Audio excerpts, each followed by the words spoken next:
జిల్లా జగ్గంపేట నియోజకవర్గ కేంద్రమైన జగ్గంపేటలోని శిథిలావస్థకు చేరిన సోషల్ వెల్ఫేర్ హాస్టల్ పక్కనే నిరుపయోగమైన బీసీ హాస్టల్ను జగ్గంపేట ఎమ్మెల్యే జ్యోతుల నెహ్రూ ఆదివారం ఆకస్మికంగా పరిశీలించారు.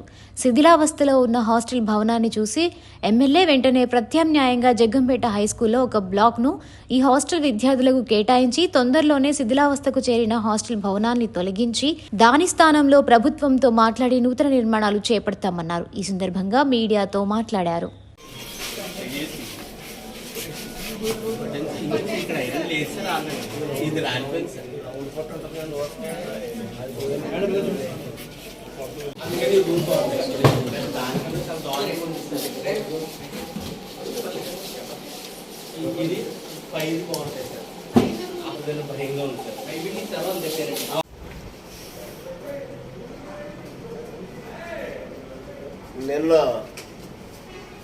నిన్నటి రోజు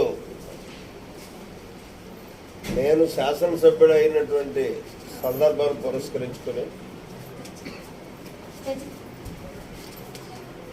వార్డెన్ గారు అలాగే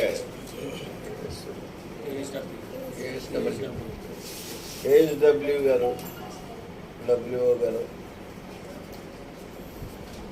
నన్ను అభినందించడానికి వచ్చినటువంటి సందర్భంలో హాస్టల్ పరిస్థితిని అడిగితే ఇక్కడ స్థితిగతులన్నీ కూడా సవివరంగా చెప్పడం జరిగింది. సరే రేపే వచ్చి నేను చూస్తాను అంటే బాధ్యత గల అధికారిగా ఆదివారం అయినా సరే వాళ్ళు మళ్ళీ ఆ అమ్మాయి వచ్చి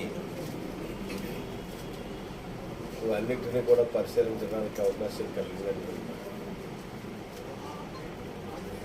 ఇది సుమారు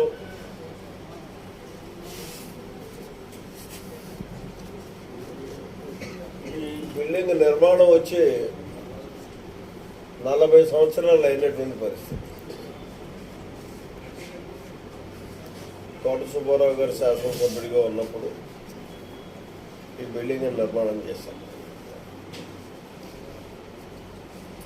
తర్వాత మళ్ళీ 1994లో నేను శాసనసభ్యుడు అయినప్పుడు